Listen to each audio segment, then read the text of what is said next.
আৰু আমাৰ আজিৰ এই অনুষ্ঠানত উপস্থিত আছে চাপৰগ্ৰাম টাউন মণ্ডল কংগ্ৰেছ সভাপতি দুলাল কান্তি মুখাৰ্জী আৰু লগতে উপস্থিত আছে মহামায়া ব্লক কংগ্ৰেছ কমিটিৰ সভানেত্ৰী শাবানা আক্তাৰ। তেখেতসকলৰ ওচৰত আহি আজি বিশেষ কিছুমান প্ৰশ্নৰ উত্তৰ জানিবলৈ চেষ্টা কৰিম। বাইদেউ স্বাগতম জনাইছোঁ আপোনাক। নমস্কাৰ, মই মহামায়া ব্লক কংগ্ৰেছৰ সভানেত্ৰী শাবানা আক্তাৰ। যোৱাকালি আমি বাতৰি পৰিৱেশন কৰিছিলোঁ আৰু চাপৰগ্ৰাম মণ্ডল বিজেপিৰ সভাপতি বিপুল ছাৰ আমি সাক্ষাৎকাৰ লৈছিলোঁ।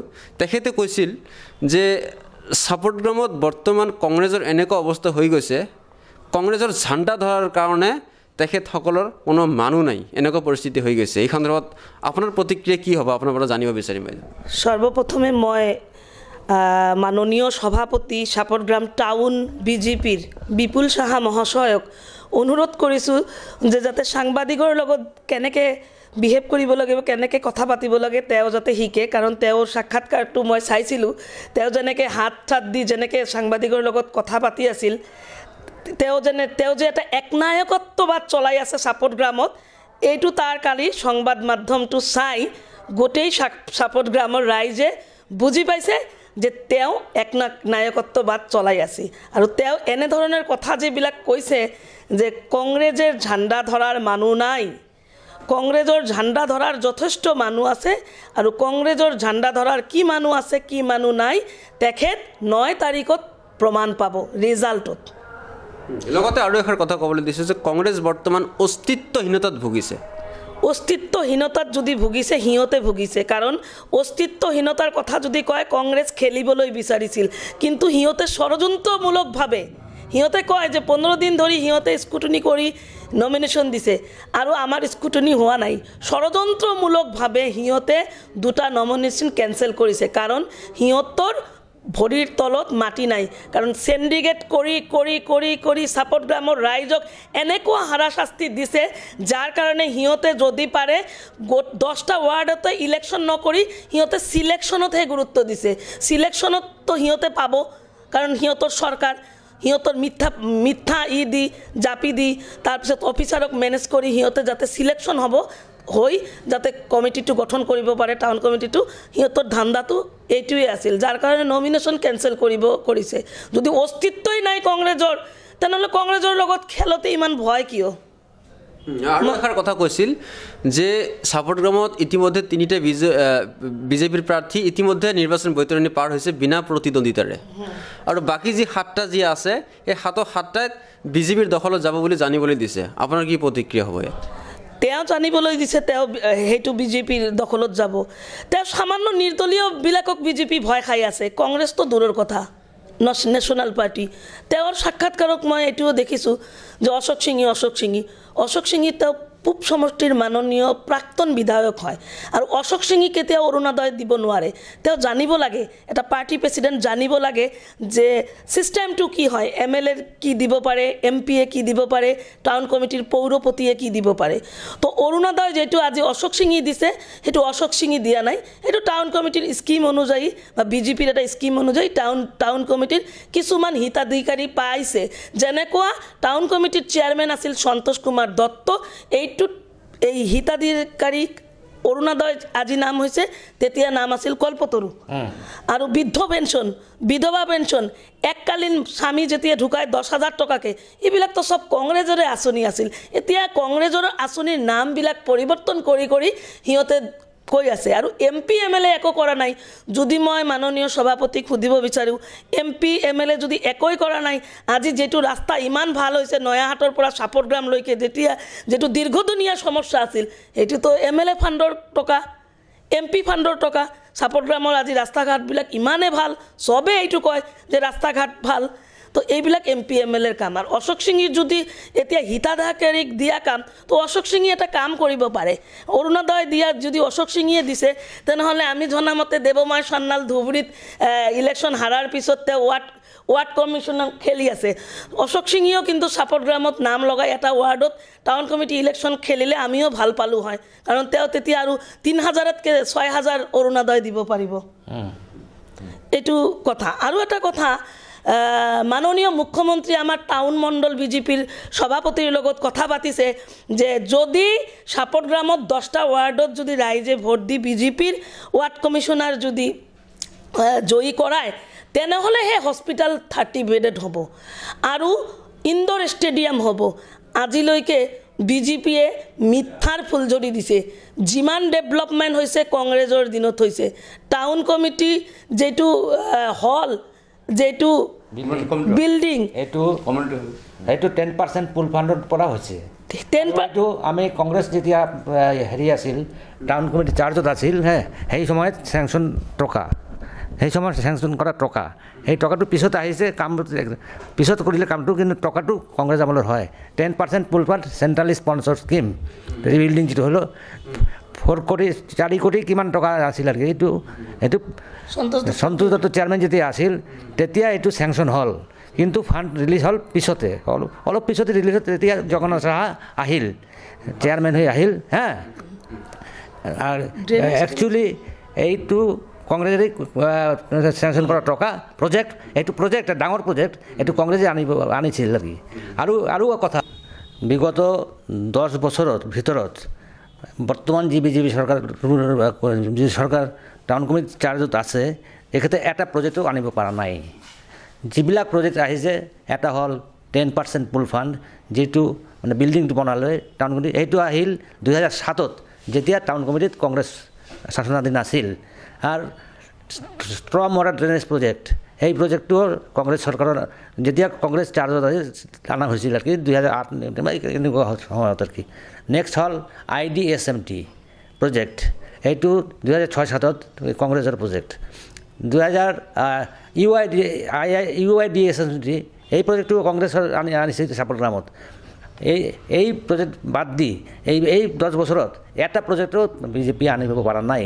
সেইটো বস্তুটো এই প্ৰজেক্টটো 10% পুল ফাণ্ড বস্তুটো কি সেইটো পাৰহাপছ তেখেতে নাজানে IDSMT কি এইটো নাজানে অৰ্থ ক'ৰবাৰ আনিব লাগে সেইটো UIDSMT বস্তুটো কি সেইটো নাজানে প্ৰেক্টিকেলি নাজানে এই এনেকুৱা কথা। সেইকাৰণে তেখেতে এটা প্ৰজেক্টটো আনিব পৰা নাই। কথাটো এইটোৱে হ'ল আমি যিবিলাক আনিছিলোঁ তাৰ সেইবিলাক বাদে এটা প্ৰজেক্টটো আনিব পৰা নাই বিগত 10 বছৰ 12 বছৰত সেইটো কথা আৰু কি। মই আপোনালোকক আৰু এটা কথা ক'ব বিচাৰিছোঁ। তেওঁ কৈছে ড্ৰেইন ৰাস্তা ঘাট যিবিলাক কৈছে এইবিলাক চব কংগ্ৰেছৰ টাইমত সিহঁতৰ একোই ডেভেলপমেণ্ট কৰিব পৰা নাই। আৰু সিহঁতে বাৰে বাৰে এটা কথা কৈ আছে যে ডক্টৰ দিব তাৰপিছত ইনডোৰ ষ্টেডিয়াম দিব। তেনেহ'লে কি আজি 10 বছৰ সিহঁতৰ চৰকাৰ আছিল আজি সাপটগ্ৰামটো সিহঁতে লুটি পুটি খাই আছে চেণ্ডিকেট ৰাজ চলাই আছে। সেই হস্পিটেলৰ আগেদি টাউন কমিটিত যায় তাত আহি বহে তাত মানে অফিচাৰৰ নামত অফিচাৰক নজনাকৈ কমিশ্যন লৈ মানুহক কাম দি আছে যিকেইটা মানে সিহঁতৰ দালাল যিবিলাক চেণ্ডিকেট আছে।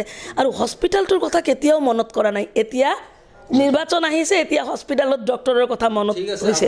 গতিকে ইমান দিন কি কৰিছিলে সিহঁতৰ জইণ্ট ডিৰেক্টৰক ফোন কৰিব পাৰে যে সাপটগ্ৰামত ডক্টৰ নাই কিয় আজি ৰাইজ হাহাকাৰ হৈছে। আপুনি ইমান ৱাৰ্ডে গৈছে যে এটা ডেড বডি যে চিনাক্ত কৰিব যে এইটো ডেড হৈছে না নাই তাৰ চাৰ্টিফিকেট দিব পৰা নাই শ্মশানত লৈ যাব পৰা নাই। এনেকুৱা এটা ঠাই সিহঁতে ইমান শিক্ষিত ইমান কথা কয় সিহঁতে ডাইৰেক্ট চিফ মিনিষ্টাৰৰ লগত কথা পাতে তেনেহ'লে সিহঁতে কিয় ডক্টৰ আনিব নোৱাৰে। ইয়াতে এটা ছ'ন'গ্ৰাফিটো দূৰৰ কথা এটা এক্সৰে কৰিবলৈ গ'লে আমি বিলাসীপাৰা ধুবুৰী আৰু কোকৰাঝাৰ যাব লাগে। সিহঁতে এইবিলাকত মাথা নাই। ইমান দুখীয়া মানুহ যিবিলাক মানুহ ঘৰ পোৱা নাই বহুত মানুহ পাইছে বহুত মানুহ পোৱা নাই। আৰু কৈছে যে জল জীৱন এটা আঁচনিৰ কথা কৈছে যে জল জীৱন এটা আঁচনি আমাৰ আহিব এতিয়া গাঁৱত হৈ আছে পিছত আমাৰ টাউনত হ'ব এইটো কথা কৈছে আপোনাৰ তাত মই দেখিছোঁ। তো এইটো কথা মই সিহঁতক ক'ব বিচাৰোঁ এই আইৱা ঘৰৰ স্কিমটো কংগ্ৰেছৰ আছিল আৰু এই আইৱা ঘৰৰ যিটো আগত কংগ্ৰেছৰ টাইমত আপোনালোকে দেখিছে সোণাময়ী জিপি কদমতলা জিপি হৈ আছিল। নেক্সট গভৰ্ণমেণ্ট আমাৰ জিকিলে সেইটো এই কামবিলাক আমিয়ে কৰিলোঁ হয়। কিন্তু আমি ধৰা স্কিম মাননীয় মুখ্যমন্ত্ৰী প্ৰয়াত তৰুণ গগৈ ধৰা এইবিলাক স্কিম যে প্ৰতিটো টাউন আৰু গাঁৱত ঘৰ হ'ব লাগে দুখীয়া মানুহৰ আইৱা ঘৰ হ'ব লাগে যেটো আগত ইন্দিৰা আৱাস যোজনা আছিল। এইবিলাক আমাৰ টাউন কমিটিৰ বড়বাবু আছিল তেখেত গোটেইবোৰ জানে তেখেত গোটেইবোৰ কামবিলাক এইবিলাক কৰি লৈ আহিছে কংগ্ৰেছৰ পিৰিয়ডত। গতিকে তেখেতক আপুনি ভালকৈ সোধক আৰু মই ৰাইজৰ ওচৰত এইটো অৱগত কৰিব বিচাৰিছোঁ যে বিপুল চাহ যেনেকৈ কয় যে সিহঁতৰ কেডাৰ নহয়, সিহঁতৰ চেণ্ডিকেট ৰাজৰ কিছুমান গুণ্ডা বাহিনী আছে, সেই গুণ্ডা বাহিনীক দি ভয় দেখুৱাই আছে যে ঘৰ ভাঙি দিম, অৰুণোদয়ৰ স্কিম কাটি দিম। কালি মই অশোক সিংৰ আপুনি সুধিছিলে, কৈছে নাই নাই নাই আমাক অশোক সিং ছাৰে এনেকুৱা কোৱাই নাই, কালি ঘাগমাৰীত মিটিঙত কোৱা নাই যে আপোনালোকে যদি নিদিয়ে ভোট নিদিয়ে আব্দুল খালেকক তেনেহ'লে আপোনালোকৰ অৰুণোদয় নাহে।